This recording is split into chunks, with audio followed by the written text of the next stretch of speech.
বারাসত আদালতে জমা পড়ল পিঙ্কি প্রামাণিকের মেডিকেল রিপোর্ট। কি রয়েছে সেই রিপোর্টে? পুলিশ ও অন্যান্য সূত্র মারফত খবর, রিপোর্টে রয়েছে পিঙ্কি সিউডো হার্মাফ্রোডাইট বা উভলিঙ্গ। তার শরীরে XY ক্রোমোজোম রয়েছে, বিজ্ঞানের ভাষায় যা পুরুষের ক্রোমোজোম।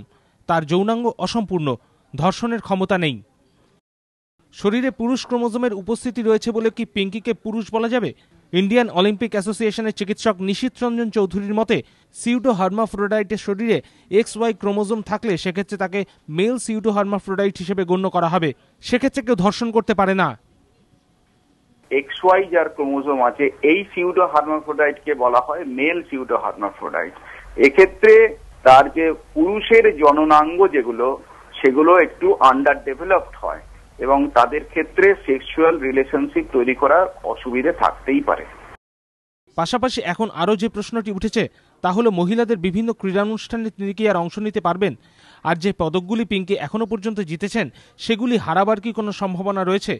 চিকিৎসকের দাবি, খেলার ক্ষেত্রে মহিলাকে পুরুষ বলে সন্দেহ করা হলে সেক্ষেত্রে তার শরীরে পুরুষ হরমোনের মাত্রা পরীক্ষা করা হয়।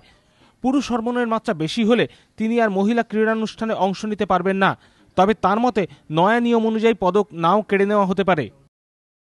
অ্যান্ড্রোজেন লেভেলটা যদি মহিলার লেভেলের ওপরে গিয়ে পুরুষের লেভেলে পৌঁছে গিয়ে থাকে, তখন তিনি মহিলাদের খেলায় অংশগ্রহণ করতে পারবেন না।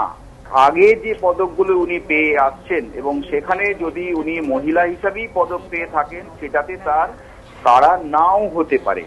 কিন্তু এখন যদি দেখা যায় যে তার অ্যান্ড্রোজেন লেভেলটা মহিলাদের হরমোন পেরিয়ে পুরুষের হরমোনের লেভেলে পৌঁছে গেছে, তখন এখন উনি মহিলাদের খেলায় অংশগ্রহণ করতে পারবেন না।